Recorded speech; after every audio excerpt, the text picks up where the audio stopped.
The unwritten rules of Facebook. It cut all of our ad costs by over 70%. How do you want to be able to take in all of this data that's around us? Some of these campaigns have done up to $20 million in sales. I think this is going to be the future for the next 10 years.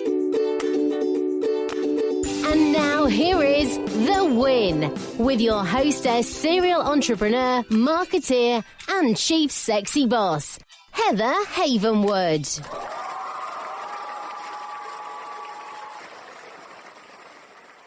Look, our whole world revolves around our iPhone, iPad, Droid. You know, they say we look at our phones on average 150 times a day.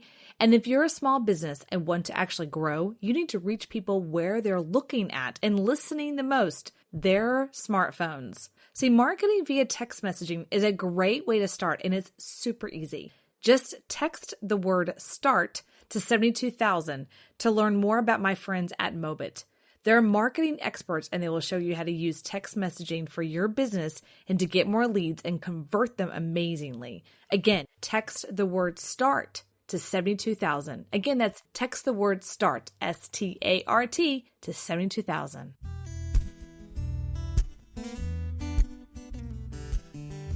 Hi, everyone. This is Heather Havenwood, and I am AKA Chief Sexy Boss. And today I have on the line Jenny Powers, who's AKA Chief Broad. Jenny, are you with us? I'm here. All right, Chief Broad. Look, you're amazing. You got this long bio. I absolutely love it. You run a community called Running with Heels in New York. So let's talk about it. What is Running with Heels? All right. So Running with Heels is the antidote to the old boys club. If you've ever worked in corporate, you know that as a woman, you're not invited to the table for many things. Could be the corporate table, could be the golf course, could be the poker game. And frankly, I was sick of it. So I said, we need a new girls club. And that's how Running with Heels was born. I said, let's get some senior level women executives and women business owners and start our own club. So 4 years ago, Running with Heels was born when I reached out to women. And the only criteria was, come on out if you hate networking. And you and me both know they were banging down my door. So they all showed up. They told me what they hated about networking. And it was the common things. It was bad food or no food. It was somebody trying to fill their quota and, keep sticking business cards that you didn't want in your palm. And we changed that all around and made Running with Heels, which is an invitation-only community. It's a community where people focus on likability before profitability.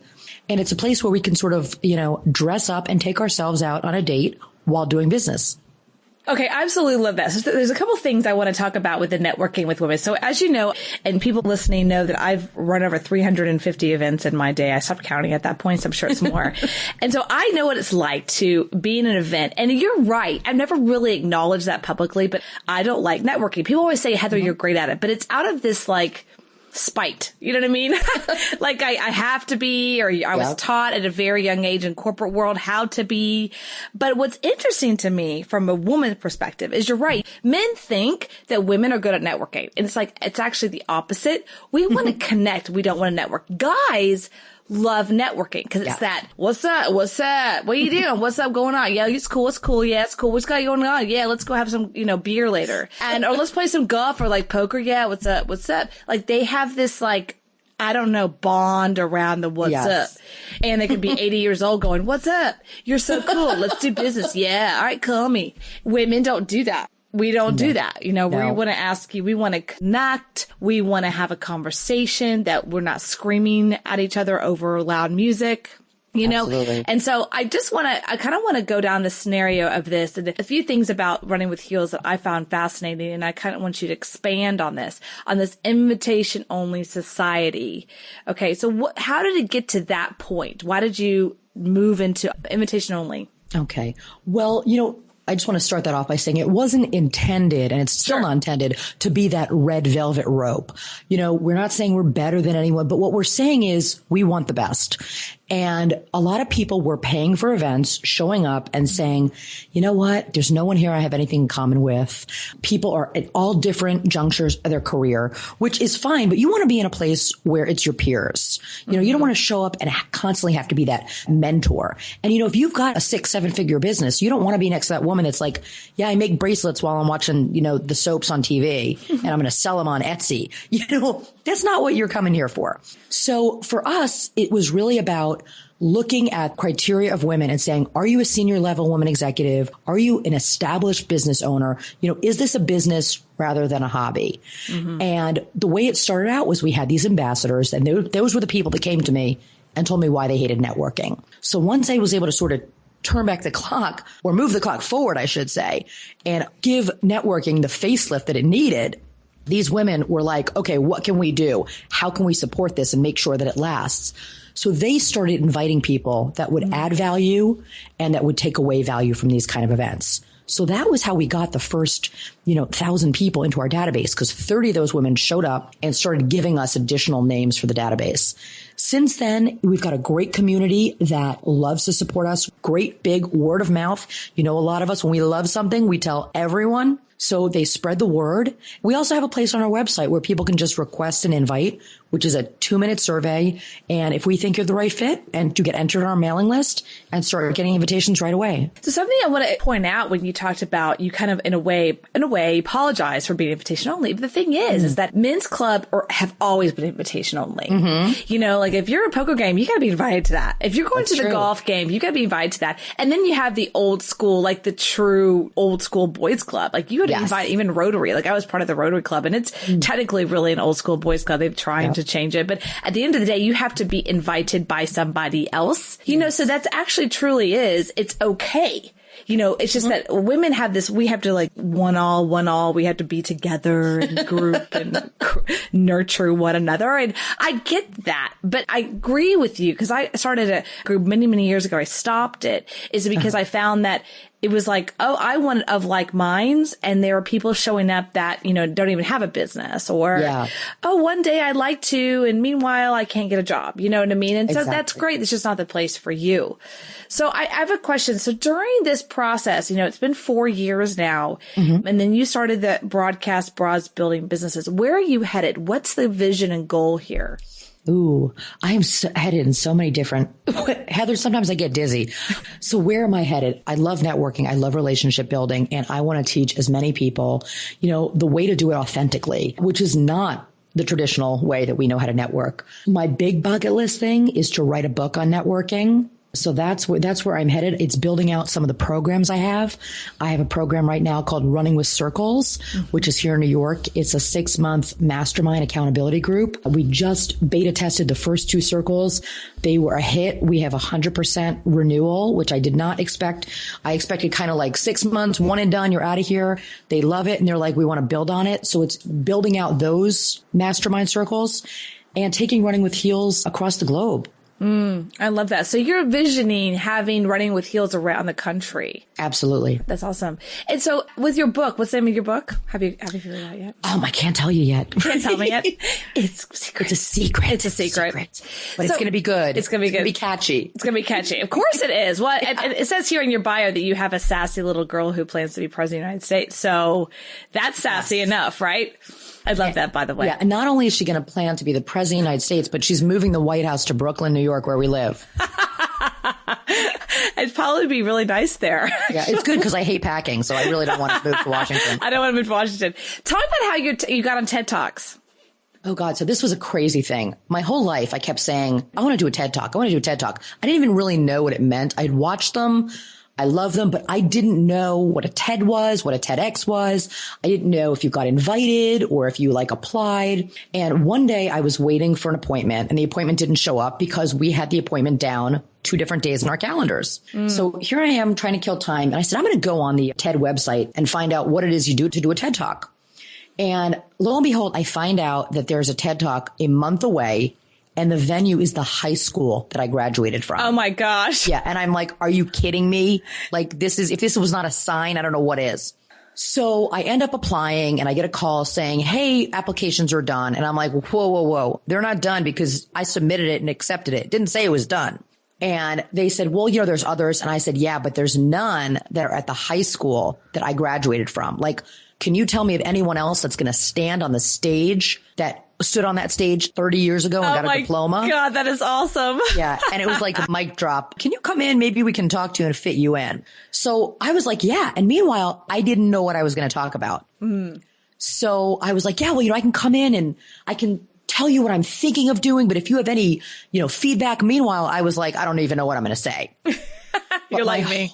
But my whole life, I loved this book as a child called Choose Your Own Adventure. And I don't know do you know this book? I don't know this book. Okay. No. So these are amazing kids book, like young adult books where every page you have to make a decision. Yes, I did do those books where every decision, you have to let something happen. You go, okay, make a decision. You go to the left or the right, or go to this store. You got to say this to this friend. Yes, totally. I did. Yes, I actually loved those books. Okay. They're amazing books. Yeah. So every page, I was always, as a young adult, able to make decisions.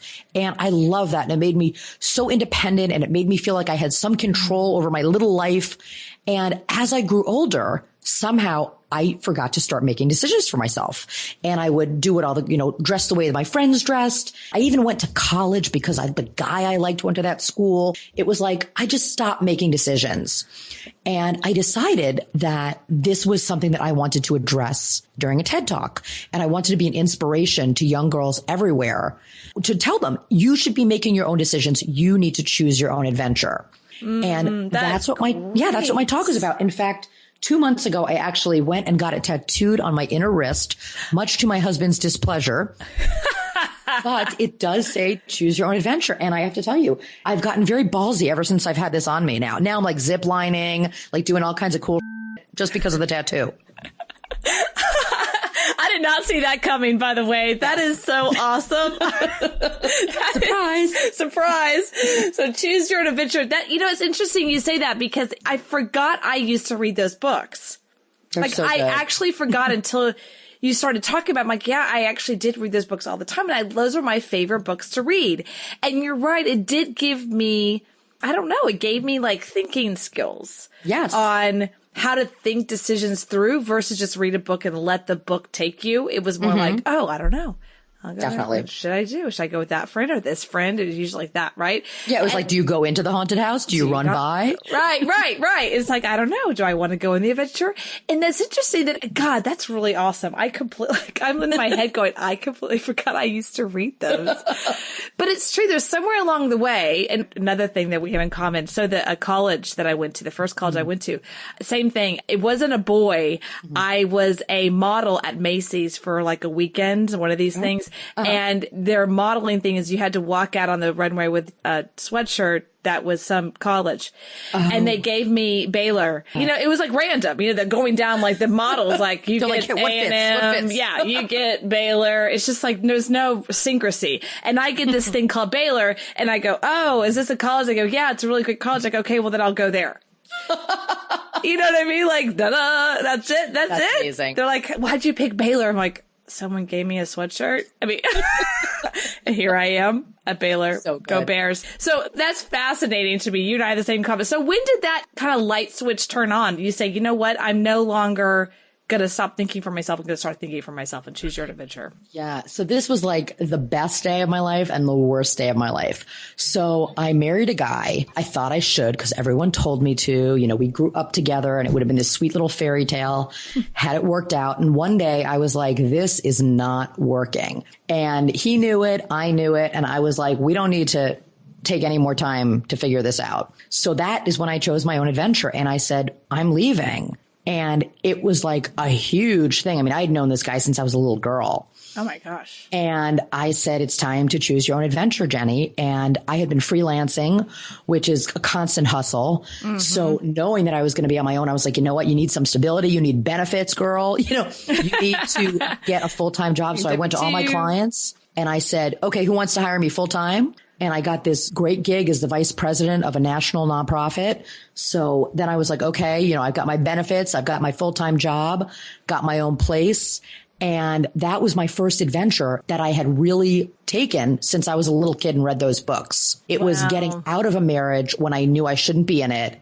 And, I was like, you live with somebody. And we didn't live together in advance, which we should have probably, but that's another story. But I just knew I didn't want to waste any more time in a life that wasn't for me.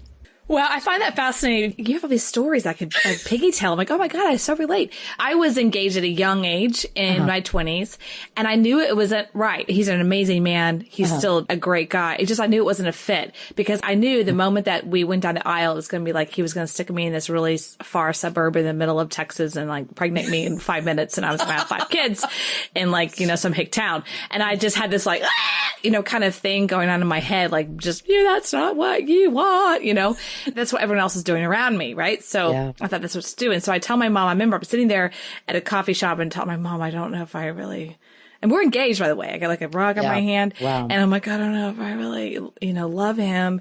And she just, and now you got to get, my mom's a Southern girl, right? Southern Baptist girl. And she's like, well, honey, love has nothing to do with it.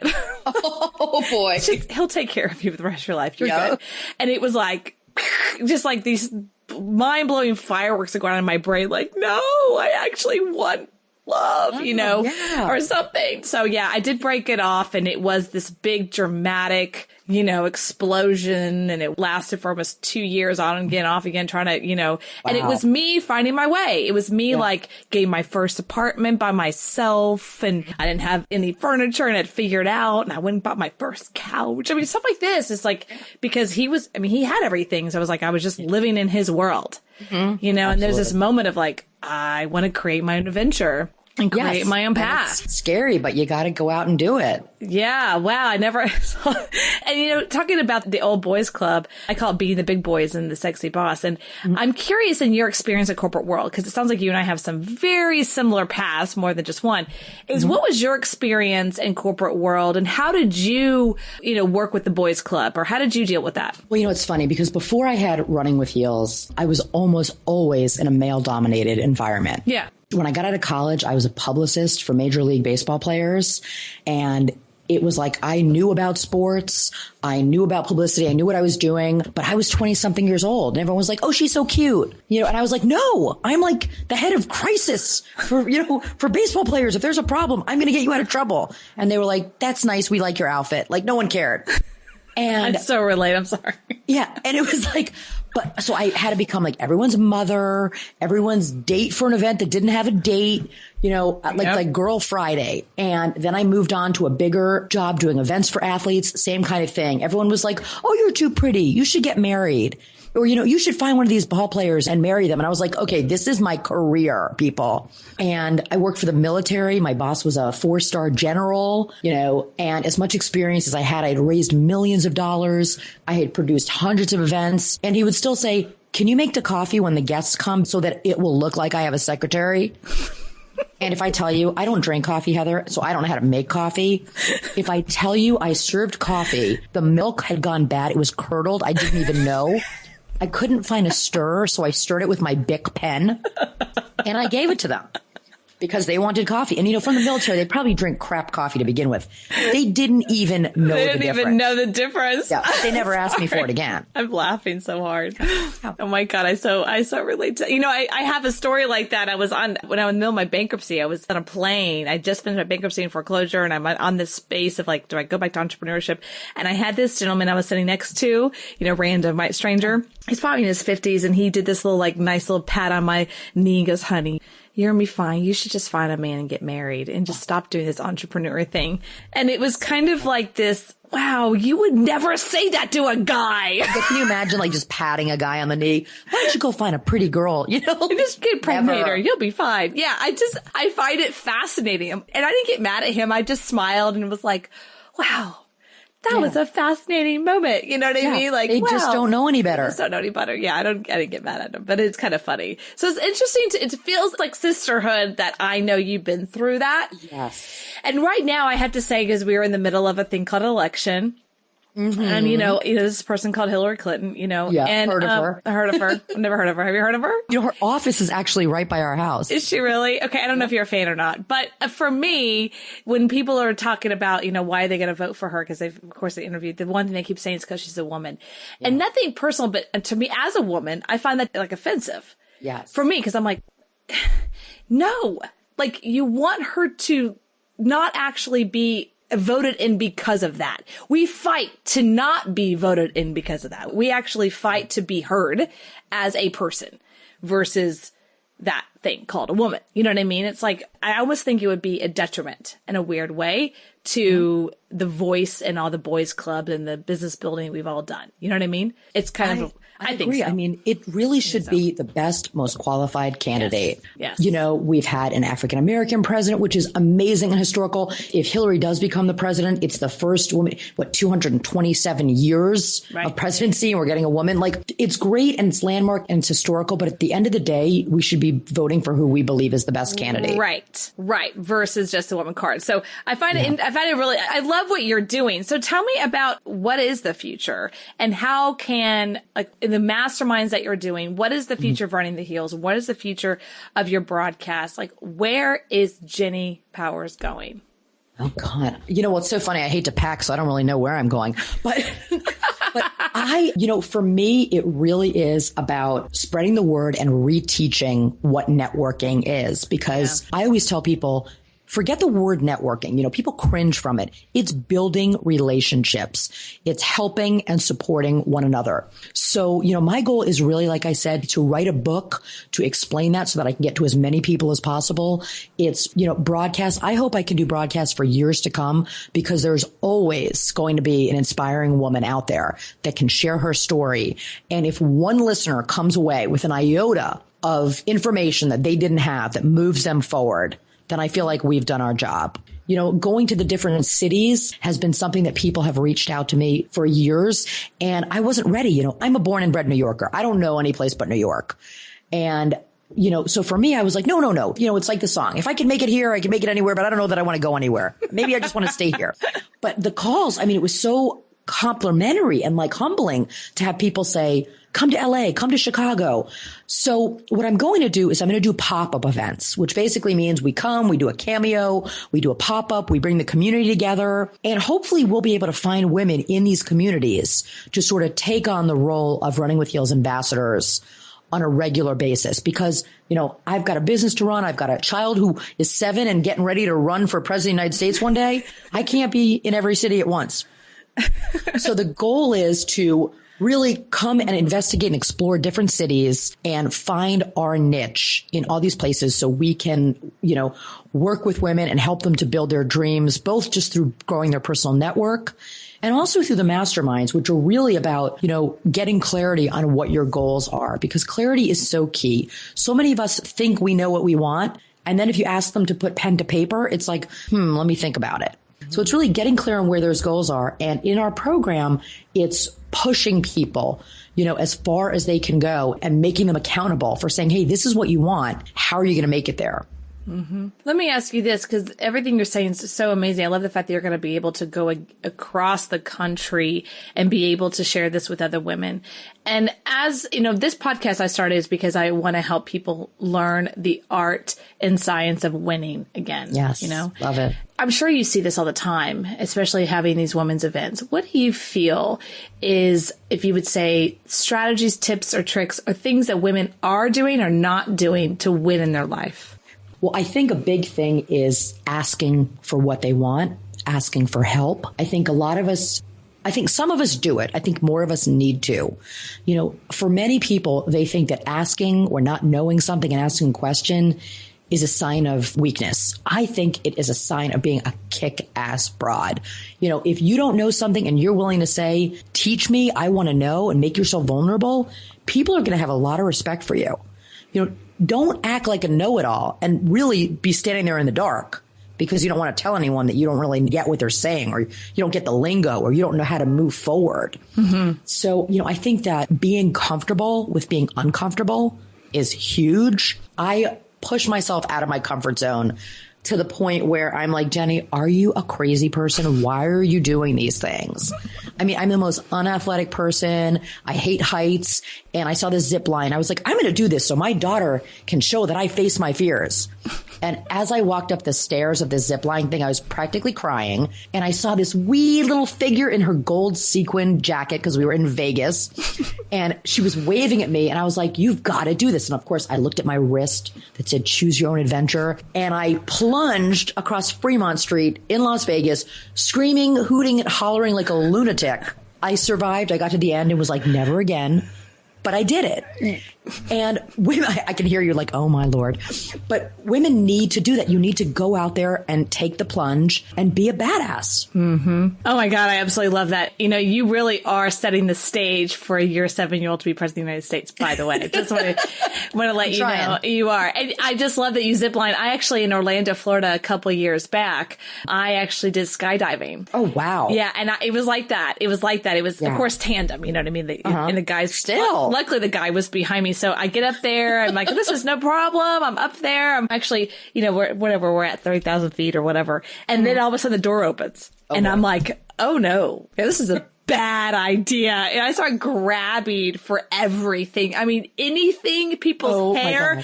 And I'm like, I'm grabbing your hair. I didn't care what it was.